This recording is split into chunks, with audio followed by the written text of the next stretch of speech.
Thanks, everybody. So the check-in question for today is thinking about where your learning edge might be. Um, and maybe Joshua, you could start the check-in as a little example. Yeah, sure. And I think for me, it's very much like, where's your learning edge in relation to this sort of self-organizing work? And just as a point to reflect. So for me, I find as soon as we start talking about any topic, like I can start gushing a lot of information and I can start writing a bunch of stuff and I'm kind of not sure how much of that's useful. So my real learning edge is probably trying to find the nuggets of gold from my experience to share while being aware of other people's context, which is different to the one that I developed a lot of my thinking in. Because I think just sharing lots is probably not a good strategy. And so how to listen to what the needs are and how to share stuff enough but not too much is probably what I'm exploring right now. I'll go to Sarah. On the spot. So the first thing that came to mind when you just said learning edge in terms of self-organization for me is like I've done a lot of reading and research for a long time on this topic, and I've done some like consulting from an outside perspective, and consensus has been the first, I guess, opportunity to do this. And then my team, while I'm working on it in theory and helping teams, like I very much want this to work in my team. So when theory meets practice, I guess, is my learning edge. And I think that's always the case forever and everything. But yeah, particularly now, and this is a perfect opportunity. And like, I'm happy to be part of the foundations because, for me, like growing a team, I need to learn where I fit, like where leadership and I fit into the context of my team and how I can be the person that my team needs me to be.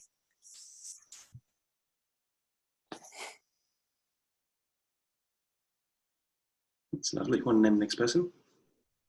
Claudia? So just if you guys see me looking here, it's because I have two screens. I'm not like daydreaming. Just to point it out, I think I need a little more clarity about what we mean by learning edge. Is it like a challenge we have? I like the ambiguity of a challenge or an opportunity. And it's just, what are you most interested, or where's your attention going when you think about your learning? So I think what first comes to mind is questions. I'm very curious, and when I was much younger, I never asked questions, and I was always regretful of that.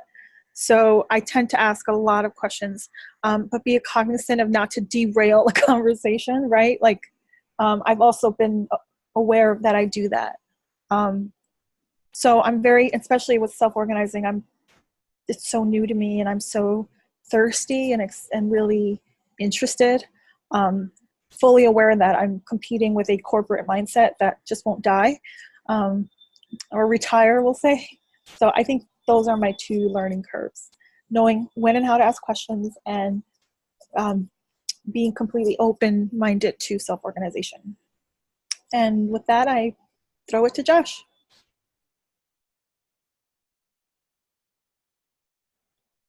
So when I hear learning edge, I think about kind of what Sarah was saying, like there's a lot of ideas and I'm receiving a lot of information, but I need to figure out how to organize it for myself to make it really actionable. Like, how do I bring these ideas and these practices into my work and benefit myself and my team? So kind of creating systems for myself where I can keep this information that I find valuable, accessible, so it doesn't get buried in the flood, and making it and acting on it in effective ways, I guess, and learning how to do that. That's what I'm working on right now. And Susan. Yeah, such an interesting question.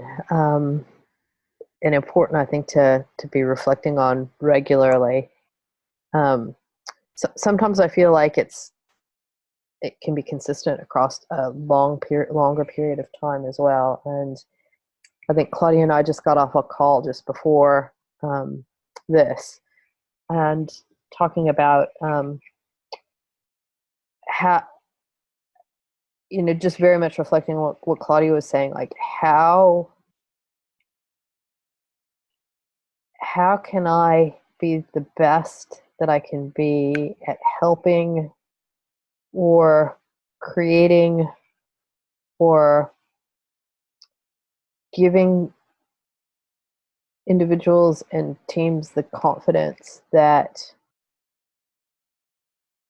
what we're trying to do is really, really, really, really hard, but it's worth it. And then when I think about that, when I just listen to what I just said, it's like, how different is that from any time that I'm trying to teach or train or help people to figure out how to potentially change a mindset or change a behavior to do things differently. And then like taking it back right to the root of my kind of core thing about never quite feeling like I've got the right words, and that what's going on in my head with crystal clarity is actually coming across. So I think that my learning edge continues to be something around having the right words. Yeah, that's it. Cool. So and I just think it's always useful to tune into that, because if we're aware of what we're trying to learn, I think it's a really helpful filter for guiding our conversations together. And so saying, actually, let's go back to this. And it's also really good when other people know what you're trying to learn or where your edge is, they can orient around it. And I think there's something in that which is a little bit like the essence of self-organizing for me. It's about revealing enough of yourself that people have information to orient around without needing explicit structures sometimes. So today I wanted to spend a little bit of time going through like reflections from the health checks and seeing where that went to. I think on one hand, we're suffering a little bit from the 1 week cycle, which is that's not very much time to actually do stuff between the sessions. So if not much has been done, that's fine. And but it's really just any reflections or any actions or any noticings in trying to apply it or think about it. So that's sort of one section. Then I've got 2 pieces of content that I want to introduce. One is about different styles of leadership in self-organizing, and another is about how you do experiments or interventions. And then the next section is very much about patterns and copying and sharing and designing an intervention or experiment in the context of your team. So that's sort of the rough structure of today. Happy with that? Cool. So yeah, any noticings in the last week as you think about the health check material or as you try to do stuff with it?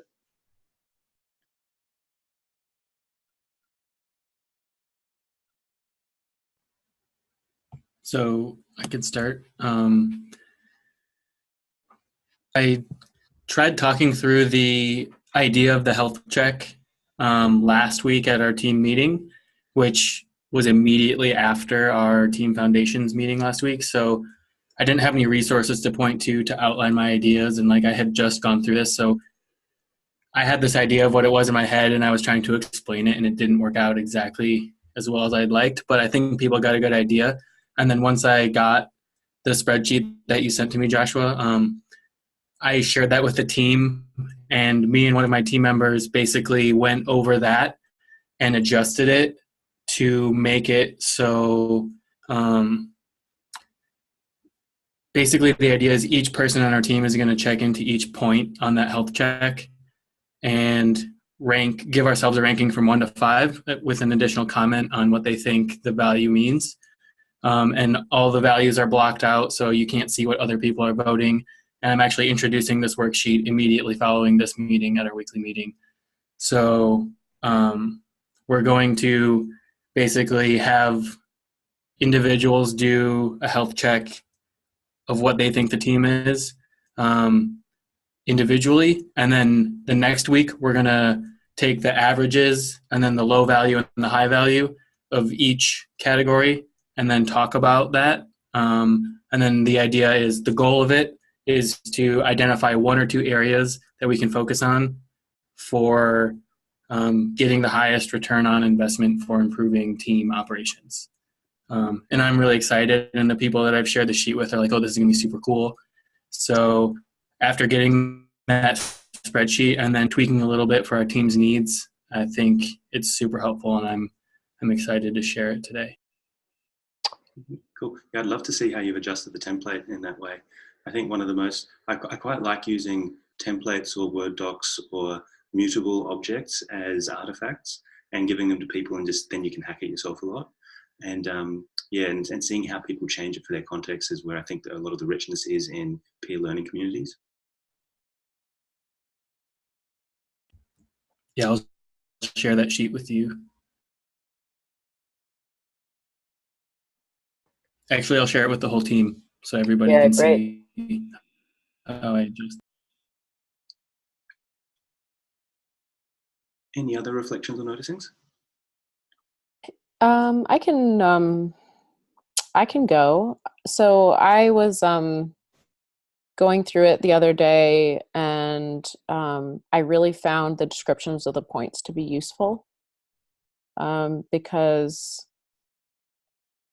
it's even reading through that, I thought like, oh, we're good at one thing, but then when I actually read the descriptions, and I was like, oh, we're actually like a 2 or a 3. So that's one noticing. The second thing is just kind of an offering. So in thinking about how to get the responses from my team, I took the data that you gave, Joshua, and I put it into a Google form and gave the descriptions for 1 and 5 and sent it out to my team. And I'm waiting on a couple of responses, but I'm hoping to get everybody to respond to that, and then like notice like across the team what kind of comes up. Actually, like I could speak to the answers between Claudia and I. We're actually quite aligned with all of our answers, like not more than 1 degree separated on all of them, except for development. I scored very low on there, and she scored higher. So that was like the one thing I noticed there. So again, as Josh mentioned, like, I just kind of modified it so I could send it out to my team and actually like kind of capture the data. If it would help to like make that the survey-ish version available, if that would be helpful to anybody, like I'm happy to share it as well. That's great. Yeah, so I found the survey format really great. I think some of the wording was a little scary, like poor, inconsistent, reliable, but it seemed to me in a numeric scale where it's where my team is. I think what I look forward to is talking to the team, with their results. Hearing that Sarah and I are aligned was actually interesting, because last week we weren't. Last week when we had these questions, we were a little off or not aligned. So when I was answering these, what I was trying to do is think sort of on a high, from like a peripheral view, not at that moment. Because at that moment, some of these answers might have been different just because you're emotional or you're working on something that could, or something might be working well and it's not really a true reflection of the whole team. So yeah, so my answers were a little different from last week, but I found it was also really refreshing to be able to hone in on these questions and think about it from a team perspective, and also helpful, So I thought it was really good. But I do look forward to talking with the team, seeing how aligned we are. I was part of a sort of a newly forming team of people who know each other pretty well and are fairly been with this work for a while. And as I went through and started to score them in my head against the spreadsheet, I was like, oh wow, no rhythms at all. Like there was one sense about scoring low on an area isn't a judgment of the people. It's just sometimes a statement of maturity. And the idea of as a team forms and establishes, you'd expect some of the numbers to move up, even if all the people are completely amazing and fully comfortable in sort of self-organizing and different ways of working. So that was one thing I noticed. And another one was that I find there's a power and a danger to putting a number to something. As soon as you have a number of an average of a survey, it kind of feels like an objective truth rather than a snapshot in time of actually that's just how we felt then. And I think we can give it more weight than its due sometimes. And so I'm quite curious as you're going in and talking to your teams and numbers about how to de-emphasize that a little bit, how to sort of make it light. So, hey, it's just a score. It's not really like an absolute truth. I mean, I think that's a bias in any diagnostic, right? I was talking to somebody about a different type of diagnostic yesterday. And yeah, it's interesting what you were saying, Claudia, is that depending on your level of kind of emotional attunement, you might have scored different on that in that particular time. But I also think that another kind of lens that one can have on this is being really realistic about where you are, even if the score is a 1 or 2. The ability to shift that to a 3, for example, or from a 3 to a 4 is pretty available to you, and like the sense of a little bit of intentionality, focus, and consciousness about any of these dimensions, I think can really start to develop this sense of forward momentum in the team as well. So I guess that's just another noticing that I have about using diagnostics like this generally. Did you find that you wanted to cut any of the areas or change the descriptions or that kind of thing, or the numbers?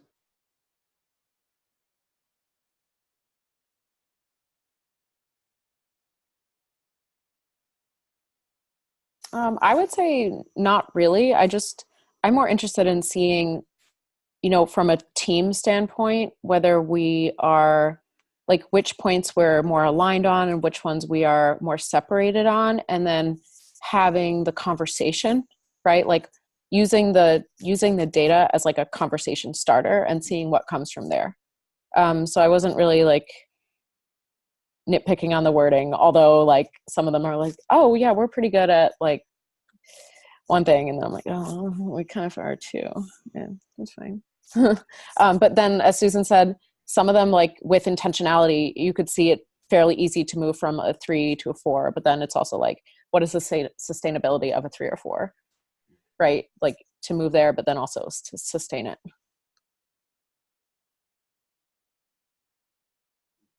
I think I touched upon this before, that the number 2 was really hard to face. I think because I felt like maybe I was judging my team or judging somebody or myself or whatever. But like when I removed that emotional context or that like it's a good reading. It's a good pulse check. It's a true level. Like, are you poor? Is it inconsistent? Is it unreliable? Yes, but it's not like a blame game. It's well, that's where we're at. And so now how do we get to 3?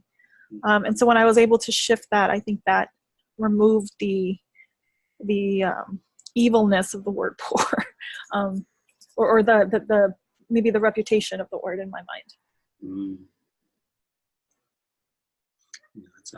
I think that's the heart of evoking growth and learning in a group. All right, any other noticings or reflections or things you want to talk about with the health check?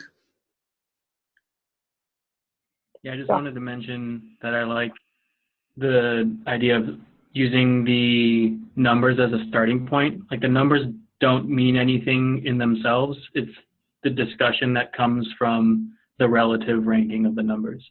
And I think setting that up at the beginning of, like at the top of the worksheet, I say the point isn't to get 5s on everything. The point is to have a discussion about these topics. So if all of our scores are between 1 and 3, like that's not necessarily bad. Like it's all relative. So I'm hoping that by setting up the context like that, we can avoid the emotional.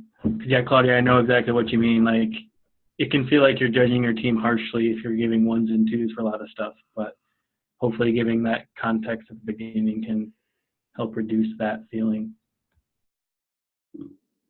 No, I think that's absolutely the heart of it.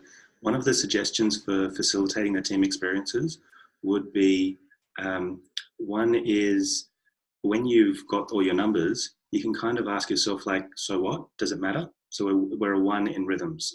Does it hurt us or not? And that just because it's low doesn't mean it's a priority. And you could have some 4s, which you want to move to 5 with, would give you the most benefit as a team.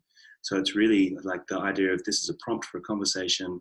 And then I'd say, once you have that sort of framing, and then you get your ordered list of like, cool, this is our list of stuff, most important at the top, least important at the bottom. You can kind of just delete all the numbers and throw away the metrics away. Like, we've got our ordered list. That was the whole purpose of this exercise.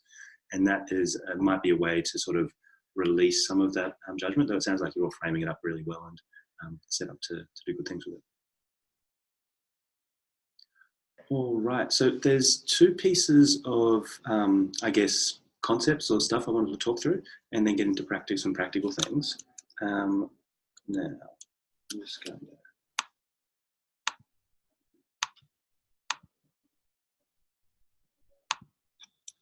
There's the button.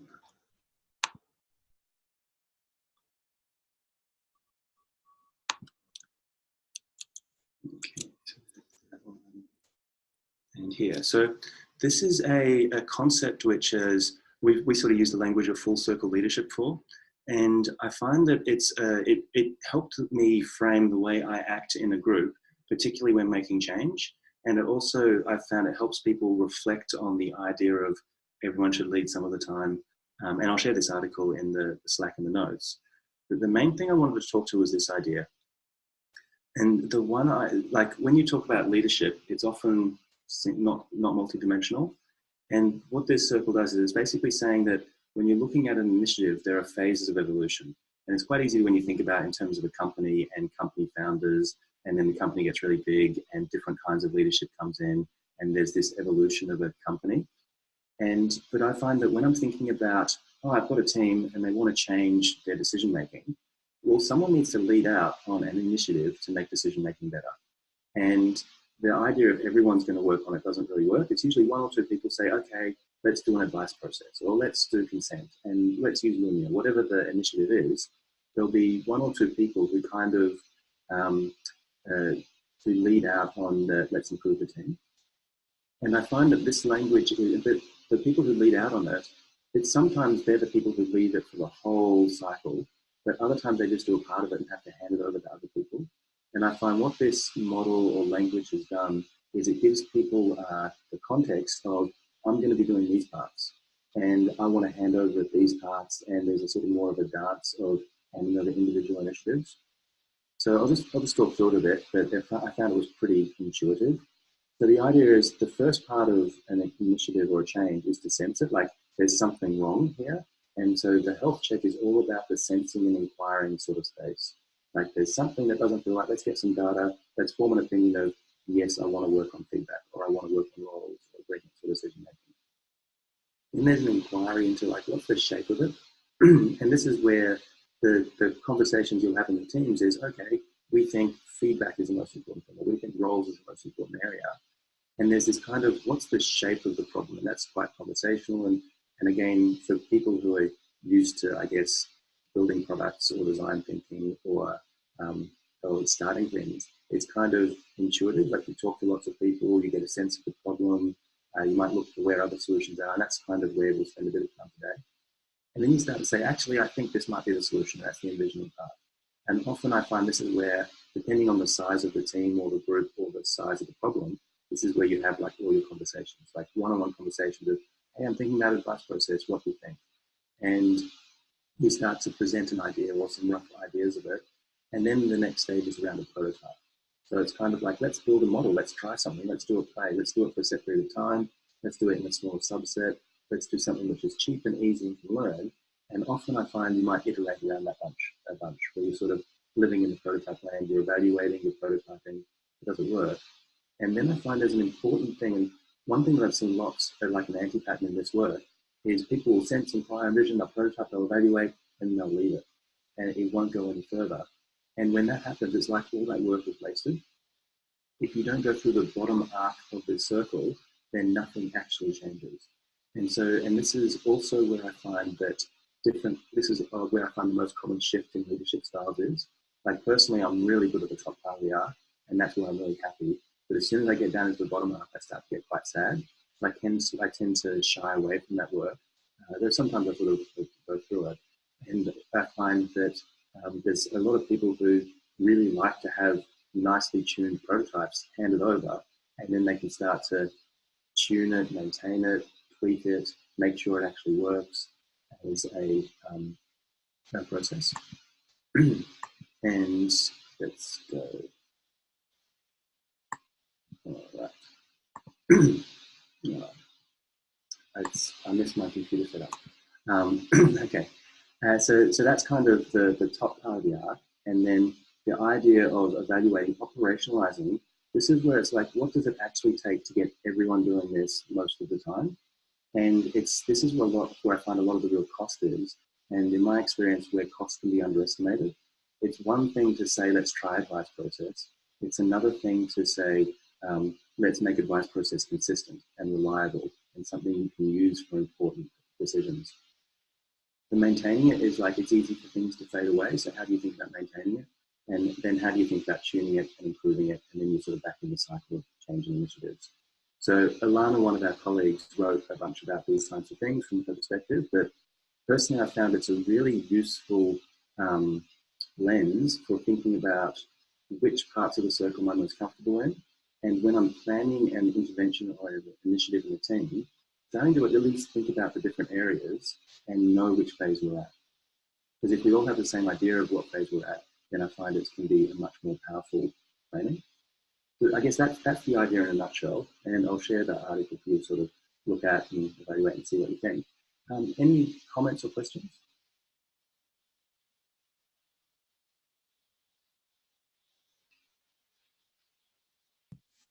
I just want to comment on, this kind of ties into like my check-in, my learning edge.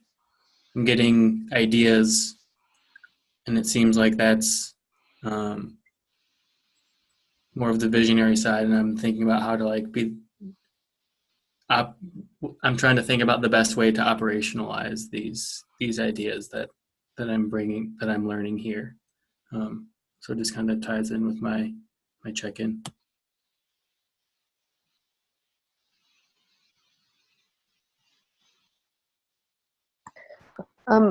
Yeah, I think that what this always brings up for me is around the questions and the opportunities of leadership. So when we're we've all got preferences for where we most comfortably are in the full circle leadership ring.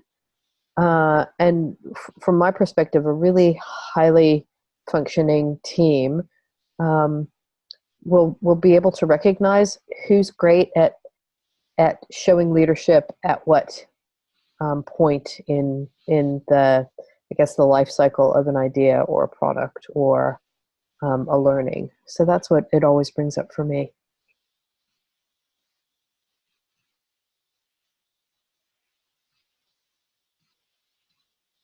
One of the things I've noticed is that by having consciousness about what phase I'm sort of leading in or participating in, I can behave differently. So in the prototyping and evaluating stage, change is really good. Like if you're not changing, you're dying. Like you're kind of always hunting for something that works. But in the operational and maintaining side, change is actually really bad. It's really costly. If I go in and say, actually, I've got a better way of doing this, well, it's just going to waste a whole bunch of people's energy and attention if the thing is already good enough. The cost of changing something, making it incrementally better when it's already pretty good is usually a waste of energy and not a good intervention. So I kind of have to put aside that part of myself which wants to change things and adapt and hack and prototype because we're in a different phase. And it's and I found that initially the idea of I'm good at these areas, I'm not good at these areas was really just my habit is to behave in a certain way. And if I too many Joshes on this call. Well, actually, no, a great number of Joshes on this call. That comment wasn't directed to me, and that was good. And so I think that, but yes, that's the thing of being that consciousness lets me behave and show up with different habits of behavior in different phases. I think so. Something you just said that trigger something. When you said, like, when you're in that operational stage and, you know, you don't want to change it because it does bring tension and you're wasting people's, like, you know, it's still a little demoralizing because people have invested. But what if, like, the system is actually not good, right? Like, what if it's just not good, but due to complacency and, you know, it's easy, it's, you know, it's too much work to change it. Like, how do you work with that perspective without derailing, you know, the team or making it, you know, because it also can come across insulting. Like, yeah, all the work you just did for 6 months is stupid and this should be better. And, you know, here's why I think it should be better. And, you know, even who's to say that I'm right or not, you know what I mean? So it's tricky because then you don't want to hurt or offend anybody. You want to you know, help the team grow and be better, but be sensitive as well. What I would say is that if there's a process which I feel like isn't working and it's sort of well established, changing it is kicking off a whole cycle. And so in that case, it's better to start at the beginning, not to just try and make changes and to acknowledge the cost of it. Like, oh, cool, let's sense the problem, let's evaluate, let's prototype, let's do it small, let's build the group's buy into it, and then let's take it through operationalizing and maintaining again. And it's kind of like, what's the unit of change we're talking about? And that if it's, so for example, I find that a common source of friction in many teams is the software tools you use. Are we going to use Asana or Trello or this CRM or that CRM? And usually it's like programmers, like they like the thing they're comfortable with. If I've used Trello for 5 years and it's part of my habits, I'll want to use that. And if you used Asana for 5 years, you'll want to use that. And neither one's better. It's just that we have different favor for them. But people tend to underestimate the cost of everyone else using a single tool. Like, it's like, hey, everyone, let's just use Asana. And it's really easy, and I find it easy, you'll find it easy, let's just do it. But it's actually like there's a whole bunch of work that needs to happen to get everyone on board using one software tool and convincing them and actually making it work for people and fit in with all the workflows. And I find that there's a tendency when people try and cause change in their teams or organizations to underestimate the cost and to not give it a full resourcing in a way, not allocate enough of their time or other people's time. And in the past, I've definitely been guilty of just starting lots of stuff. Hey, here's an idea, here's an idea, here's an idea. And then they're not sticking, they're fading away, and it's just wasteful. And so I think that your question, that your comment there is bang on about, if there's something that's broken, is it a priority to fix compared to everything else? Understand its true cost and then kick off a full process. If it's not really broken, then showing up and talking to people about like a dozen different tools is kind of like, that's not honoring the phase that thing's actually at. So it's just so funny you say that, because Sarah and I had that conversation a few days ago, where I was the one who was like, yeah, we should get the whole team to do this. And she's like, whoa, slow down. Like, we've agreed upon this, like, and that's okay. And just her saying that's okay was like, yeah, that is okay. Control freak in me can take a breath, you know. It doesn't have to work for everybody, and that's, you know, it's not a sign that our team is in trouble. It's actually kind of nice that we have that freedom. So thumbs up to Sarah for saying that. What was the situation? What was it exactly? We were talking about agreements and how we should use Asana to like update each other on yeah Slack. And I was like, yeah, I should email the team. And you're like, well, this is an agreement between you and I for now. We don't have to do that yet. You know, we don't have to make it a team-wide announcement or change or anything, because, you know, we've agreed upon that. I'm wondering if it would be a good time, if anyone wants to if we can just review a bit of what we've gone through, to bring Joshua up to speed. Thank you. That would be amazing. All right, so.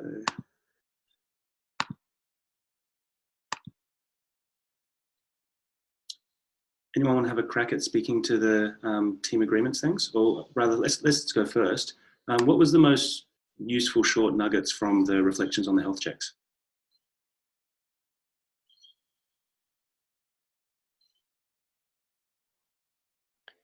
I have a couple notes I can add. So on the health checks, it sounds like the OD team and the academy team took slightly different approaches with them, but I think the themes for me were using them as a conversation starter rather than like a way to like measure. Absolutely. Also, a suggestion that I took away from you, Joshua, was to take the averages and rank them. And then also like, don't think of a low number as a bad thing. Ask the question, does it matter?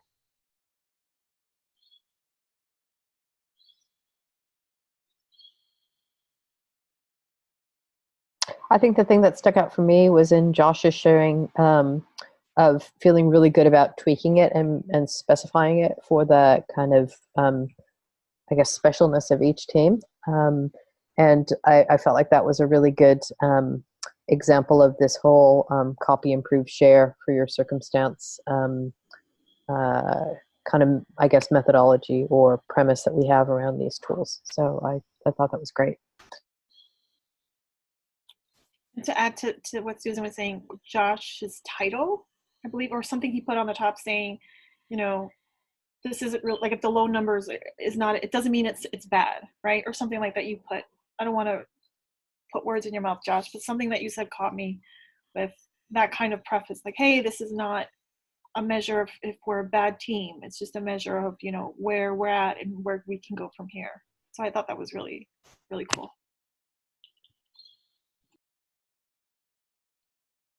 Yeah, we're kind of looking for relativity between the different topics. So the numbers just help us with ranking it, like just to get differences, as opposed to like just saying, oh, we're absolutely the best at this, or we're really horrible at this. It's just like using it as a relative thing. Cool. Anyone want to speak to noticings or the summary of sort of like the full circle leadership piece?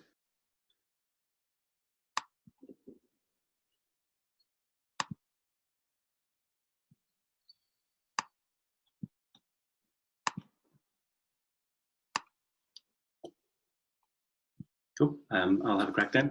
So this is just an idea of naming different phases of an initiative and that they need to go to for something to sort of successfully have value, and the different types of leadership that are required. So the top is very much the exploratory prototyping phase, and then the bottom is very much the operational and making it count kind of phase. And probably the biggest single learning for me has been around needing to show up with different patterns or habits when, depending on where a project's at. I've also done things with teams where you draw this circle, you talk about the stuff you're trying to change right now, and you just put it on different parts of the circle. So if you're running multiple initiatives and having multiple people lead them, you can actually place them and move them around, and that can be a useful thinking tool sometimes. But it's also a really useful exercise to think about, actually, where do you feel naturally drawn? Where do you feel like you're really strong already? And where do you feel like you might need to be more conscious? Because I find if I'm in an area which isn't my strong point, it's usually a case of just being more conscious rather than not participating.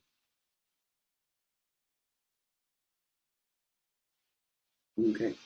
Any other comments or questions about leadership styles or initiatives as we go through? Okay. I've got one other idea, and then I want to sort of show you the bones of the wiki we started putting together, and then start talking about patterns, copying things, and as you start to get the data from your team about, actually, this is the list of stuff we want to change, like, oh, great, that's the starting point, now what? And having some tools and some strategies for going through that. So the next thing I wanted to talk about was kind of, I guess, experimentation. And sometimes when I think about, okay, there's something we want to change, decision making, I find it personally quite useful in my head. I call it an experiment. It's like, okay, I want to experiment with advice. I want to, and it's a little bit like an experiment meets an intervention. And I find that some people like the experimentation language, some people don't. But the idea of, I'm going to run an experiment to try and intervene in the way we work as a team, and hopefully we'll get a better result. We'll have an output that's different.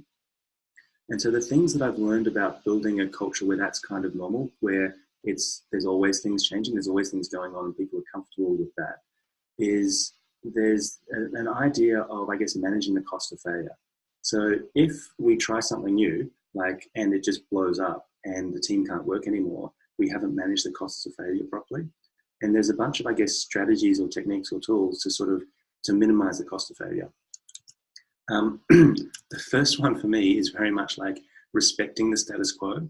Often I find it's easy to come into a particularly new context, or to look at a context and just say, oh, this is all rubbish, it's all wrong. It's like, this is not right, and it's outrageous that it's not right, and I'm going to do stuff to make it better.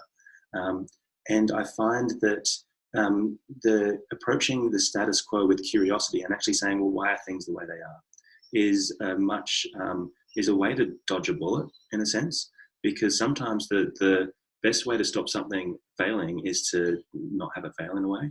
And the idea of looking at actually, why is there a hierarchy in place? Or why are these people not talking to each other? Or why is it that we don't have consistent rhythms? And instead of saying it's wrong like it is and just judging it, approaching it with curiosity, inquiry, and just saying actually why. And this is where I love the 5 whys and root cause analysis. And there's lots of tools you can do, but really I find it's just mindset. Am I curious? Am I open? Am I withholding or not having judgment, so that I can start to be influenced and have my mind changed based off, is it a good thing or a bad thing, or the causes of it, is probably the first thing. So it's very much about respecting the way things are and approaching with curiosity is one of my favorite sort of habits whenever looking at something that might need changing.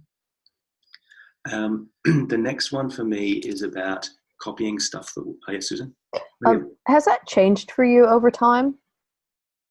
I've become more curious over time. I found that when I first started this work, I was more judgmental, and I was more like, oh, I read this thing in a book and we're going to do this. And it's like, we're going to be just like, Morningstar or whoever. And that I find that, so it's definitely something, it's a taste that I have developed more over time. Thanks. Cool. Any other questions or comments about that idea? No, that's hopeful to hear that you've changed, that you weren't always like that. But there's a, yeah, that's good. Cool. So I'd call that respect to status quo and approach with curiosity. The next one for me is around copying patterns that work. And I find that there's a whole, I've worked with programmers a lot, so I always draw programming analogies. But whenever a programmer comes to an old code base, they always want to rewrite it. It's just this sense of like, I want to just create something new. And it's something that programmers unlearn as they mature. And I find that organization develops, or people interested in leadership and teams, we want to create things, we want to change things. And the idea of like not developing tier syndromes, or of, okay, let's invent a whole new management theory or a whole new process is sometimes it's just wasteful. And the discipline that I've sort of, I've always liked copying stuff from other people. It's like read stuff, look at it, copy it. But the discipline I've developed more of is I see a problem, stopping, and before just inventing new things, survey and learn more about what's happening. Look at how people do it in different contexts, look at how different teams do it, look at what hierarchies do, look at what the military does, look at ask yourself, in what domains do other people see this problem and how do they solve it? So taking the curiosity of why is it the shape it is and expanding that curiosity to how do other people do this? And the language that works for me is hunting for patterns, because I'm not going to be able to copy all of something, but I can copy a piece of it, or I can look at a piece of it and be inspired by it. So I often think about the way artists work is they don't really rip off a whole other artist and copy their body of work. What they'll do is they'll take key themes from it and they'll incorporate those themes into their own work. So when I say copy patterns, it might be copy themes, but this curiosity and searching for things to copy is the next phase for me, or the next point. And I guess that's where a lot of my edge at the moment is how to actually help make it easier for people to see what each other are doing and how to help them copy. And that's kind of informing the way we're structuring the wiki and the way we're sort of working with a lot of different organizations interested in self-organizing is actually what's the same between a software development company in New Zealand and a team in Consensus? So what's the same with, I'm in Sydney at the moment with a team of makers doing assistive devices for people with disabilities. 9-person team, they're printing orthotics for kids who need, they call them magic shoes with cerebral palsy, and they're making stuff and they've got a thing. And what's the same between them and a 50-person team in Auckland? So helping each of these teams find the similar things and link them up is a lot of, I guess, our bigger theory of change. But anyway, so this is copy patterns that work is sort of what I call that idea. Do you want me to just keep rattling through, or do you want to have a time to talk about things? I just wanted to bring up one thing on that point. I think it's super important, Joshua. I think a common thing that comes up with, let's say, like the more experienced or traditional people in the organization, that they use this as a point to challenge the whole idea of self-organizing, right? Like you said, yeah, you said like stay away from just starting over. But a lot of the resistance I think we're getting from highly experienced people in the organization is like, oh well, we're unique and we're not a tomato company, or we're not a, right, like they'll reference some of the companies that are known for doing this, or like, we're like high tech and we're not this and we're not that and we're not a collective and we're not a, so it kind of goes to your point in a bit, but it's, that point is almost used as like a reason not to do it and to stick with, I don't know, it's kind of a double negative. Yeah. I guess I didn't really think about the point before I started speaking, but but yeah, it's just used as a like, oh well, we're not that, so that won't work for us. Right. I love that point. To me, it takes, what I heard from it is along the lines of, when I've seen people with, I guess, 20 years in corporate, and they're actually pretty good at management, they're pretty good at leadership, they're pretty good at organizing. And when you get a bunch of people from that worldview together, they can actually be very effective. They can form teams, they can get stuff done, there's lots of no friction. They look at people trying to do self-organizing and all the mess and chaos and things that aren't working. It's just like, oh, just do what we do, And so I think that the thing I noticed from that is that it's about, I see it as copying patterns, not copying worldviews.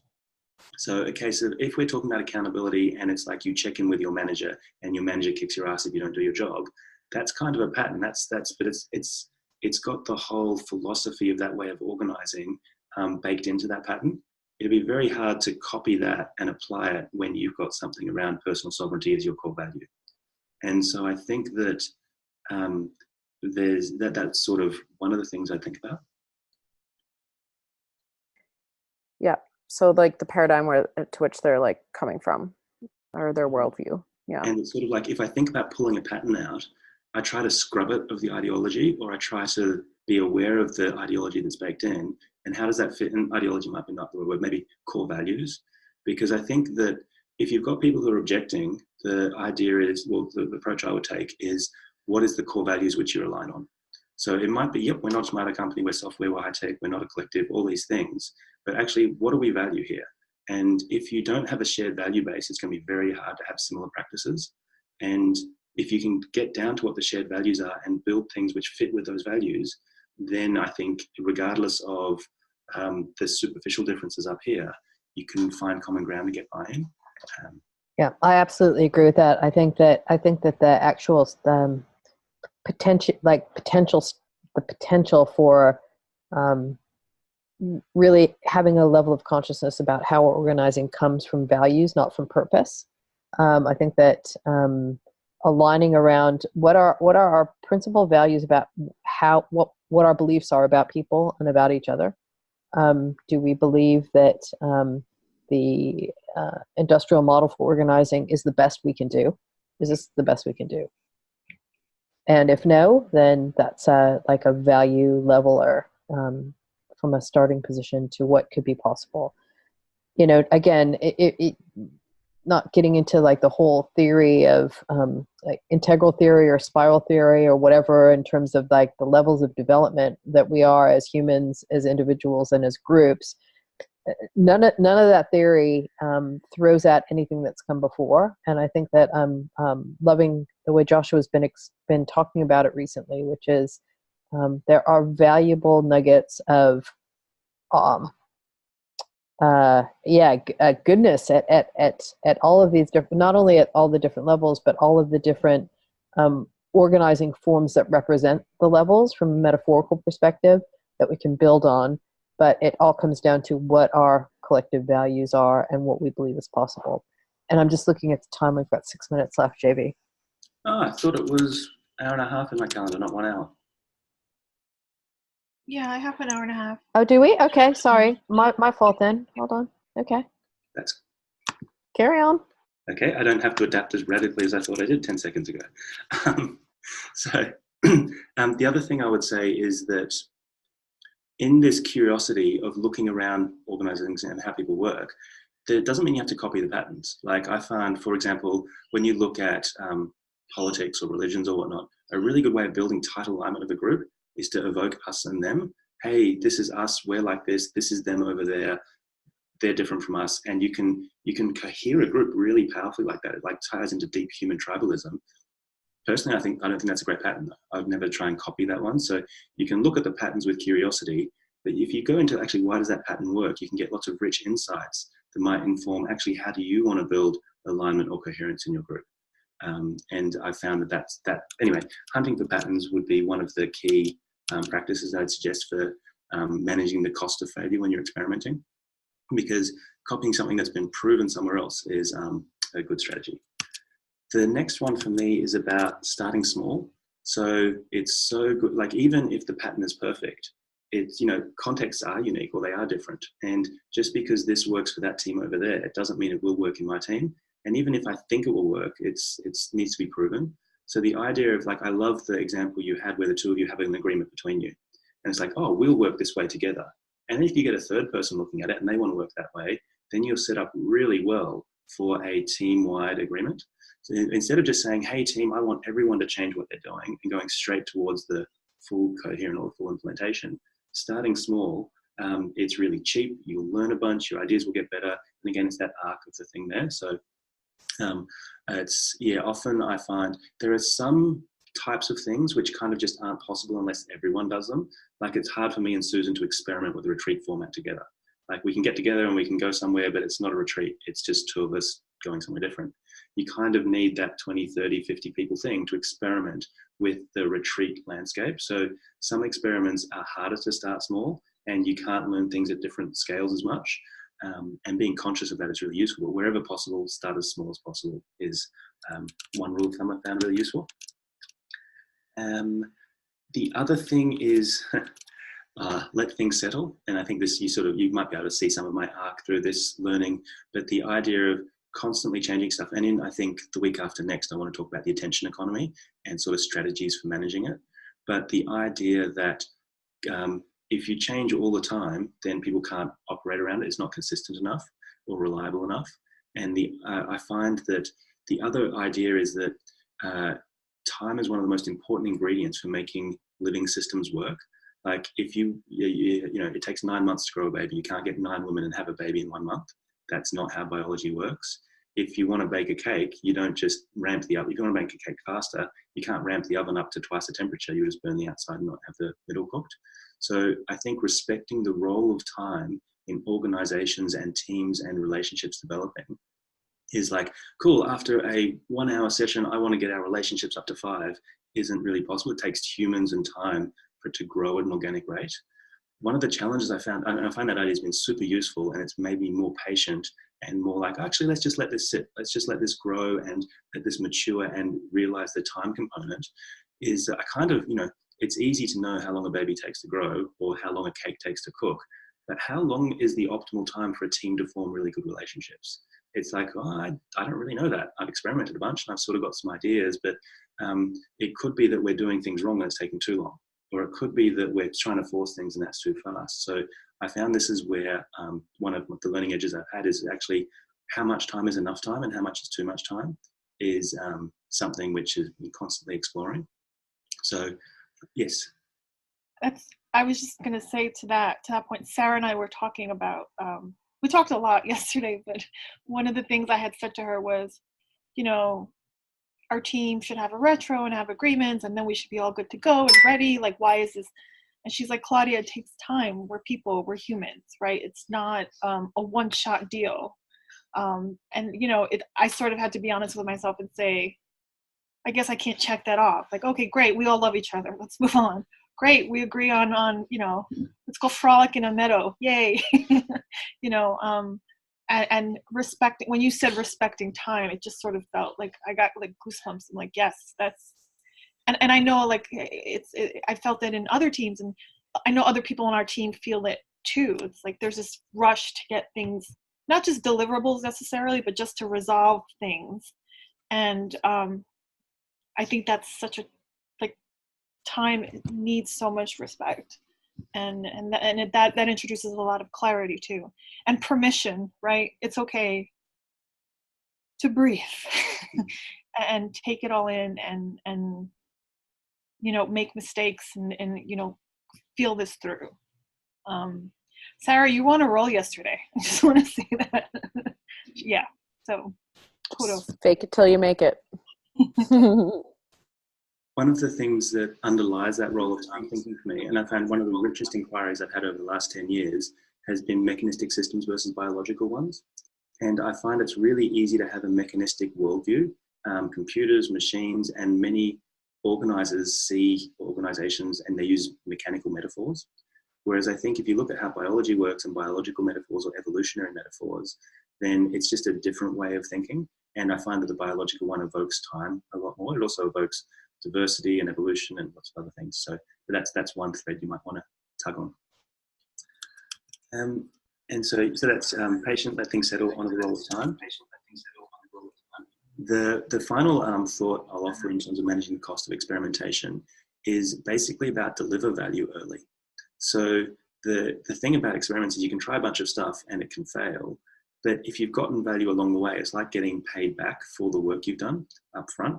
And so I often look for, how can I design an initiative or a change where it's going to pay for itself along each step of that circle, so that if we killed it over at this quarter, then it's still been a valuable investment. We've still gotten some value from it. Like, okay, maybe we're never doing a retreat again. Maybe that just wasn't a good thing. But the fact that we got together, we strengthened our relationships. We got some actual work done. We got some clarity.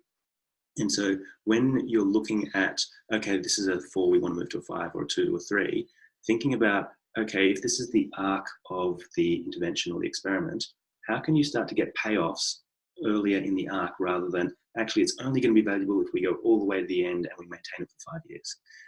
And that's just a higher risk experiment. Like, some things can only work like that.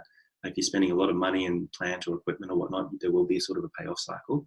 And if you can get paid off sooner, then you've managed the cost of failure better. And experiments will fail, things happen, and there is fallout to them. But it's all about managing the waste in that process for me. So that's I guess some thinking about ways of managing experiments. A lot of this thinking was in actually a chapter for the book that I wrote recently. So what I'll try and do is either turn it into a short video slide deck or turn it into a blog post, so that's sort of written down. And but hopefully you sort of find those ideas useful as you're sitting down with your teams and saying, actually, here's a problem, here's an idea to change it. Think about the full circle and think about ways of mitigating the cost of the actual intervention. Any questions, comments, reflections before we jump on? I mean, just a quick reflection, and it's kind of aligned to my last comment, like going back to like the worldviews or the paradigms to which people are seeing things, and then that's where the pressure comes from. So I guess a lot of these things that you're saying like really resonate with me, and resonate with the pressures that I'm feeling, right? Like, just like, how, I mean, we could talk about this for hours. Like, how do you start small when every pressure on you is about like coming from like a messianistic like worldview, right? And is all about like, oh, economies of scale, and like throw money at the problem, and like we gotta like go big or go home, or like letting things settle when the pressures are like, let's change it. I mean, Susan's getting a taste of it now with our sprint plan meetings. Like, they went from like 4 weeks to now 2 weeks, and we're changing the Trello board every single week, and it's not working. And it's just like, it's like this accelerated pace of just like trying to fix it, but it's like, we're not solving the right problem. So I don't know. It's just like a constant, like these points are like wonderful. They feel wonderful, but like how to get from where the pressures that we have today and where we are to like, making little tweaks as like leaders in our on our teams to move it in these directions. I mean, we could talk for hours, but love your advice on all of that. Love to hear Susan's thoughts. My first impulse was bubbles, creating bubbles in the organization where you do have an alignment and a way of thinking, and realizing that there might be other parts and pressures, but how can you create a wall which isolates that influence over a certain domain? And the other idea is around cultural viruses. So you can try and influence everyone to shift at once, which is kind of like the forceful way of doing things. But instead, if you can find something which is just a better pattern and expose it and make it visible, how can it spread organically through the system, more like a virus would spread, rather than a redesign of a machine would spread? And so when you're talking to, and there's no reason that viruses can't spread quickly and exponentially. And if you look at exponential growth rates in viruses, and I think a lot of the pressures of that big worldview, I would say, is about scale, and it's about ambition. It's about doing something meaningful. One of the most useful things I've found is around cell phones and the way cell phone technology spread around the world. It spread like a virus. People just saw it. Wow, that's better. I can make my boom, and it just goes everywhere. So if I was trying to pitch people who are pressuring me to grow quickly or fast or do big things, I'd be like, yes, absolutely, but let's do big things like a virus growing exponentially, rather than like an architect telling everyone to move in unison as one. Would be one story that might be useful. I think, JV, I'd love to hear just your perspective. You know that we've had 70 or 80 conversations with people around the mesh and at all different tenures and levels and across all kinds of different configurations of teams and organisms in the mesh.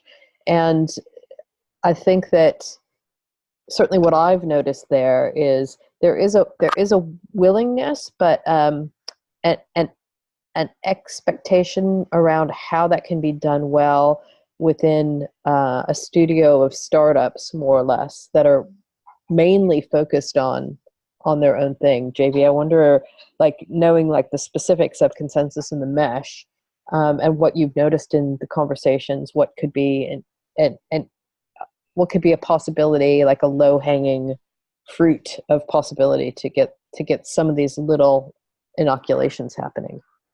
So I think the main strategy, and one we're sort of following, is like work with the keenest first. So find the people who are most excited and work deeply with them. I feel like there's another one, and because I think a lot of people who might be on the fence would be convinced if they see people with teams rocking it and go, wow, they're doing great stuff. I love their output. I'm interested in how they're doing it so well. That getting that proof is what it will take to convince people who don't think it's a good idea, perhaps. The other one would be diving down to what are our fundamental values, because I think everyone's at consensus for a reason and they're not somewhere else because of some fundamental choices they've made. And so I think that I do see shared values between people, and finding them and naming them and speaking to them when communicating, I think is a challenge, because there's so many superficial differences. Like there's a massive amount of diversity at that level, but I think there's a lot of unity at this level. And I probably wouldn't have the language yet to try and know what that pitch is to. But I do think it's lots of conversations and learning what's resonating and that kind of thing. The other one, I can't remember which conversation it was, but someone mentioned the idea of a mesh-wide agreement on something. Like, actually, how can we play with this kind of process at a full level? And okay, everyone who wants to be part of, etc. That might be an intervention. I'd look for ones which are guaranteed to succeed, non-controversial, but are meaningful enough. And guarantee might be too strong a word, but that kind of initiative as well might be another way of, I guess, shifting attention. But anyway, so that's the top of my head thoughts. I've already got 20 minutes left, so happy to jump on. So I wasn't able to get a URL for this sorted yet, but it's in the chat.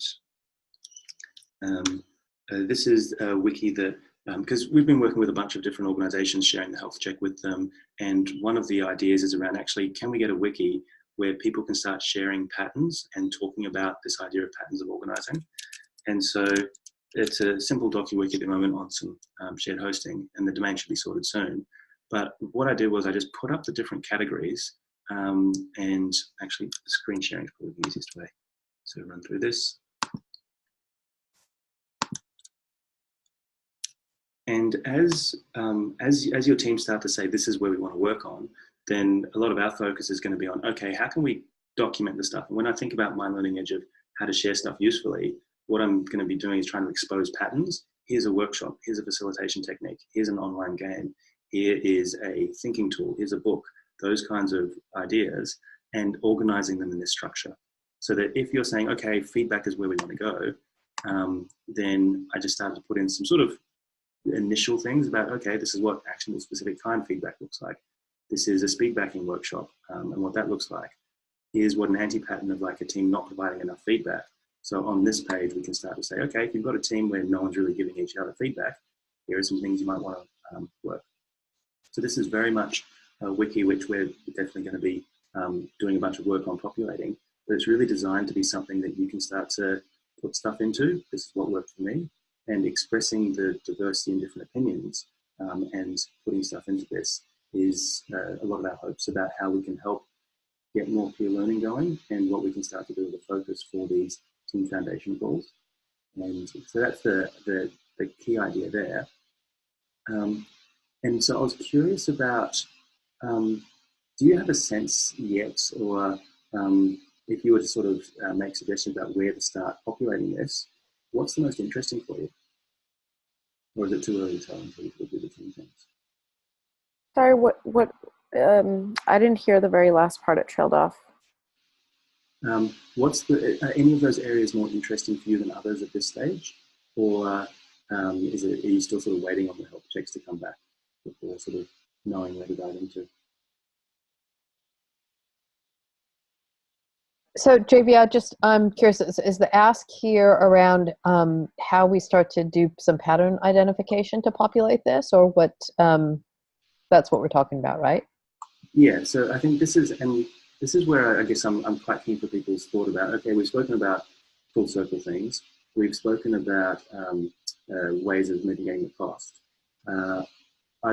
At this stage, I'd be quite keen to say, do we want to workshop a pattern together, or do we want to workshop a question, which is like, oh, let's choose one of the areas and let's start to just put in a bunch of patterns or anti-patterns into it as a way of experimenting with what that sort of looks like and feels like. And also starting to put some content in there is the thought now. Is that clear, Susan? Do you have a recommendation, Joshua? I kind of feel like you know your teams better and you know your context better than I do. And there's lots of areas which I find quite interesting, but I really do think it's about what's going to give you the most bang for your buck. And once you start to say, actually, these are our top 3 priorities, that's definitely going to shift the focus of the next sort of calls on the team foundations and where we're focusing. And for me, it's really about as you're going about this work, how can you have an emphasis not just on copying people's patterns, but on sharing the patterns that are working for you? And so you start to can surface that with the teams. And I think using a wiki it's a bit dry sometimes, but combining that with powerful stories with video or blogs can often be a really good catalyst for creating a culture.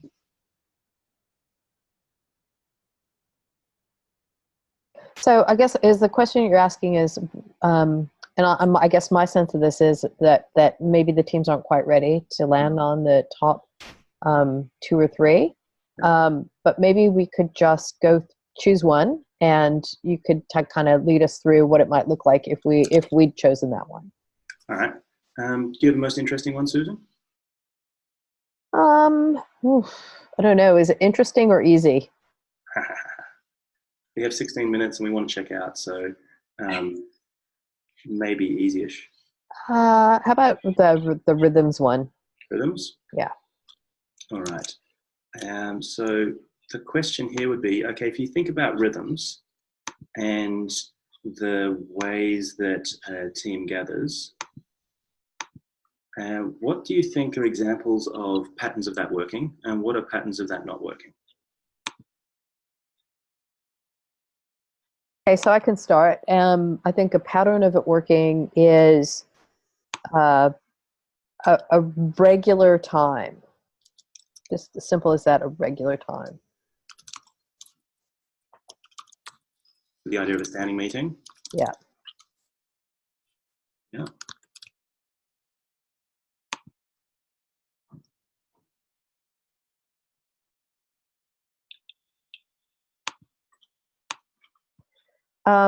Something about understanding the different rhythms for the different types of work.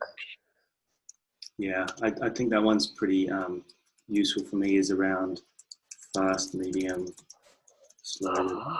Yeah.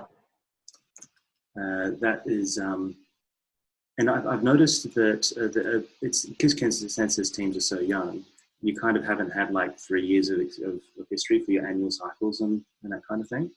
And the idea of when do we do our team away days, and that seems like a common pattern of what people doing. It's like, cool, let's gather, and it's definitely one I would recommend.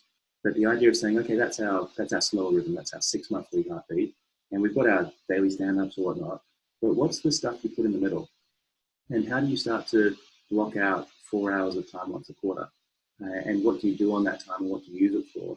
Because there's some types of work which can only be done in that kind of slower way. And also I find, as a way of zooming out strategically, getting a blend of rhythms can be quite a good component. And that what that brings for me is I think there's something around synchronous and asynchronous rhythms as well. Does everybody follow what I mean when I say that? Cool. So what's the thought you want to say there, Susan? That some rhythms might be around having FaceTime, being together face to face, and some might just be ones that the expectation around contribution is as we're noticing, or somewhat more individual. Maybe it doesn't fit in the rhythms. I was thinking the same, and I thought maybe it fell under. Sorry, guys, do you hear echo, or is that me? Never mind. I thought that fell under agreements, but it also does have to do with rhythm. Like Sarah and I have a rhythm, right? We know we have these meetings. We have it's just, and it's not really ever talked about. It just jives really well. But I also have a rhythm with like Mary, and I know how we work together, or what she needs, or like I'm not necessarily a morning person. I do my best work at like 2 in the morning or whatever. Yeah. But I don't know if that has more to do with agreements, like aligning with what your team needs so that they're successful.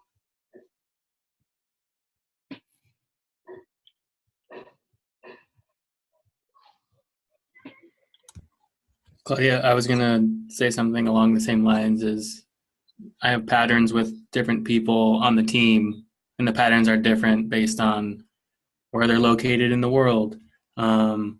And then also like our preferred method of communication, kind of speaking to what Susan was saying, like synchronous versus asynchronous.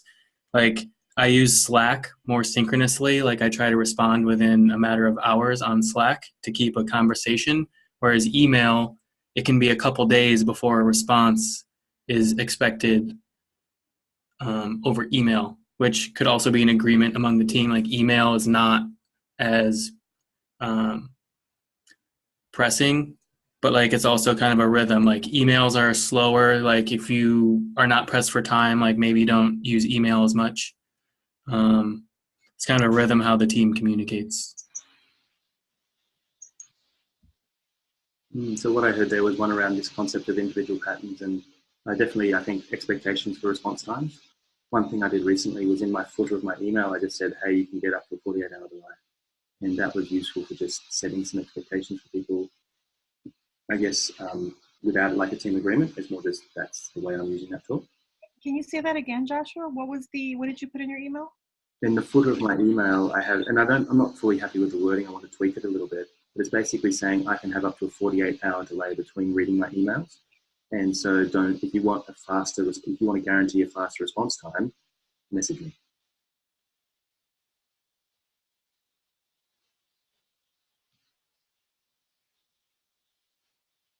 So I don't know how to articulate this well, and it may be like the fast, medium, slow rhythms, but a pattern would be like alignment around like whether the level of like tactical versus strategic on the meeting, and like how often it's happening, right? So like you don't necessarily want to like revisit strategy every 2 weeks, but sometimes meetings turn into that, right?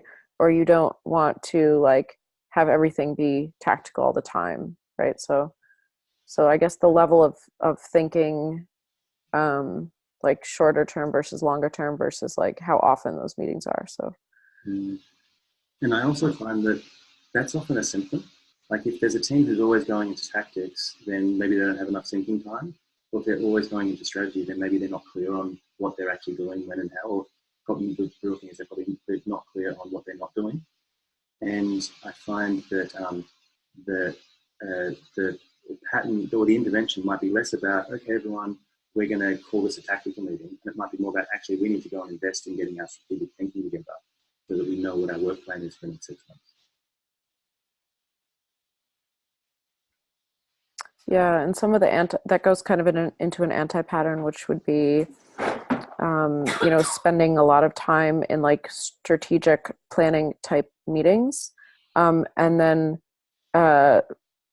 finding that we don't actually achieve the things we set up to achieve. And there's various reasons for that, but like one is like the quick turnaround of an actual sprint time, and like not being realistic about how long things are going to take, especially when a lot of it is not like super technical, and it's like dealing with lots of outside parties and things like that. So yeah, over planning leading to like inability to actually tactically execute because you're back in a planning meeting before you've even like I don't know, before you've even had a second. Yeah, and to me, yeah, more talk than doing might be another way of framing that. And so I guess right, and then it leads to like this level of like just disengagement from people. Cool. And so I'll put that up later. So the idea of this is a little bit like, okay, let's go into an area, and this is the first time we've sort of tried to use a wiki to convene groups of different people sort of sharing ideas. So very much this is like an early experiment for us. And I guess that's a little bit of the pilot aspect of this foundation course. So really just feedback, what works for you, what doesn't. The hope is that as you have a question, you can start to go to an area and start to get inspiration. You can start to share inspiration with others, and really keen just to make that easy for people. So if any time on Slack, just say, hey, love more patterns in this area. Or what do you think of this idea? And starting to actually contribute and build a body of knowledge or a reference resource is I guess, the hope of that work. And then, of course, the idea is to feed this into the SO library more generally. And this is, again, just in terms of fast and slow rhythms and planning and capacity, the idea of using something that we're already using externally for this particular project seemed relevant and useful. So yeah, so one way of thinking about this is like, this is all open source patterns for the whole world. I know there was some talk about consensus specific materials, and I think as we use this as the prototyping space, we can start to say what stuff is specific to consensus and get that like nicely designed into workshop packages or processes or leading into facilitation training, that kind of thing. So I guess that's some of the thinking of that space. Getting close to time, one thing maybe next week we can touch on is, I guess, what an experiment worksheet looks like, or what an intervention, or I'm curious what language works most for you. Like, you've got a health check, you're going to try and do something. What is it? And how do you start to think about what phase it's in? How do you start to think about how you get paid out early and that kind of approach? So that will be something for next week. Yeah, maybe I think it's a chance to jump into checkouts and finish on time. Actually, I'm sorry, Josh, you said what an external worksheet looks like? Experiment. Experiment. So And I know we don't like this word, but do we have homework? Homework. So I feel like the homework is basically the health check work that's underway. And I would say show up to the next meeting with an idea of what's an intervention you want to do, or at least what's some areas that you want possible interventions in, that kind of level of thinking. Does that seem doable? Cool. And then we can start to think about, okay, let's plan up those interventions and let's start to kick off some of them, and we'll start to explore some more concepts on the way. The key concepts that I want to dive into over the next 3 weeks are around navigating asymmetries, so power asymmetries, information asymmetries, relational asymmetries, and diving into that. Another one around the attention economy, and then another concept around, I guess, making it meshy. How do you go from beyond just a team focus to influence and relationships with other teams? So that's kind of the themes for the next 3 weeks.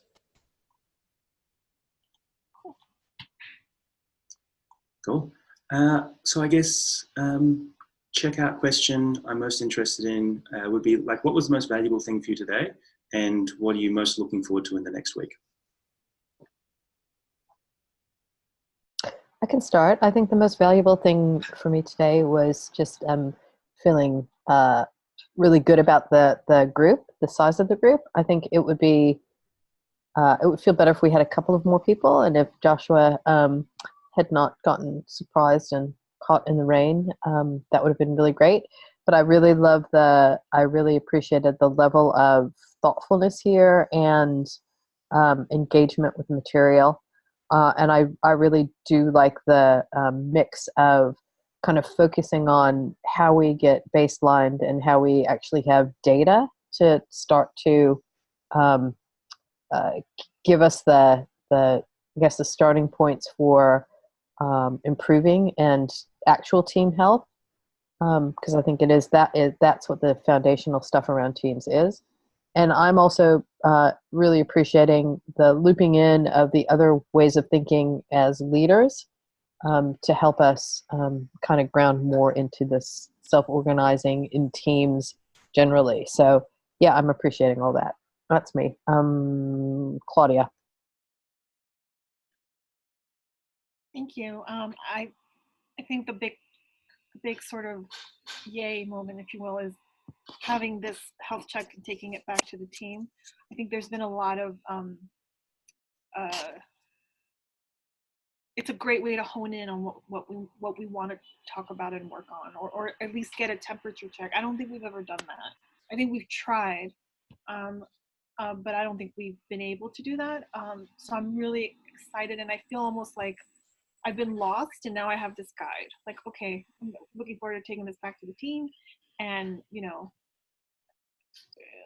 let's just go through these questions together, and let's have an honest conversation about it. And I think it's going to be a really good step for us. Yeah, so I'm really excited. Sarah.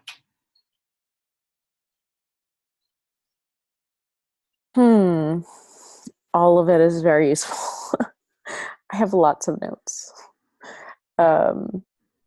So yeah, I guess, looking forward to taking the health check results back to the team and seeing where the conversation goes with it. So that I'm taking that on as a homework assignment between now and the next meeting. And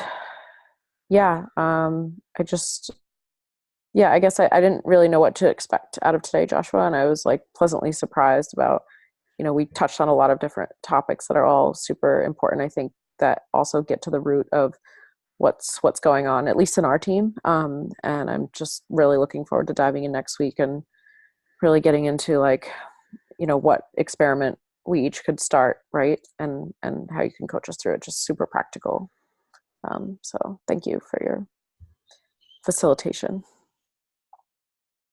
and experience. Yeah,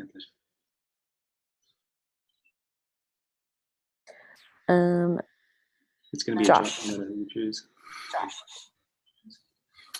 I found the comment about respecting time very helpful, because I'm getting a lot of information and I'm getting ideas on how to implement a lot of things in the team and just like thinking about it, but realizing that things take time.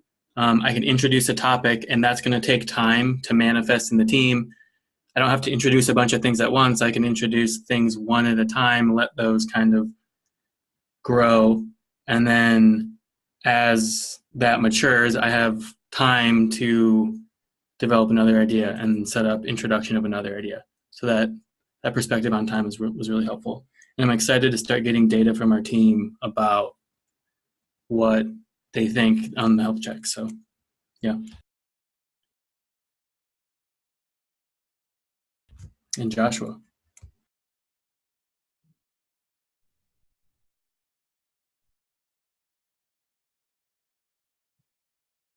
Hey, I definitely second Josh. I'm excited to see the health check. I'm curious to know how everyone is actually going to implement it. I was thinking that it would be interesting to do it in a Google form so it can be anonymous and they can add comments. And then Josh and I can sort of aggregate it all and do a report based on that, on anonymous feedback. But I was wondering what everyone else was thinking of doing. Yeah, you missed that, Joshua. Sarah's already created the form. So we'll share that, and yeah, I think that's a great idea. I'm not sure how I feel about anonymity, but I know that I've got a hang up there. Where's the best way to share it? Should I share it in the Slack channel? Should we use that as like a central point? Definitely. I think I already did, but I'll ping you, Joshua. And right now it's set up to not be anonymous, and I have 2 radio buttons at the top to select whether you're on Academy or OD. So you guys I could make one of, both of you as an editor, and you can use it for your team and modify as you wish. Sarah, why don't you add TMNT to that as well, and mention Donnie on that? Sure. Will do. Cool. I think for me, I really liked, there was something that Claudia said around temperature checks, and I'm curious about if renaming the process rather than health check might be a way of inviting a different way of thinking about the numbers. But that's just noticing. And I love where you went with the forms and spreadsheets and the way of using it asynchronously. I've mostly used this as let's sit down and have a conversation about what stuff means and let's do stuff in person. And so I'm very curious about what a digitally facilitated process looks like. And super excited and really looking forward to next week. I think once we start to get some tangible areas and some experiments, that's sort of when the fun begins. So looking forward to that, and just looking forward to diving into more explorations of topics together. Great. I will render the video and share it in the Slack. So feel free to share the video with any other team members or review it yourselves as well. Bye, everyone. See ya. Have a great week. Bye. Bye, everyone. Bye.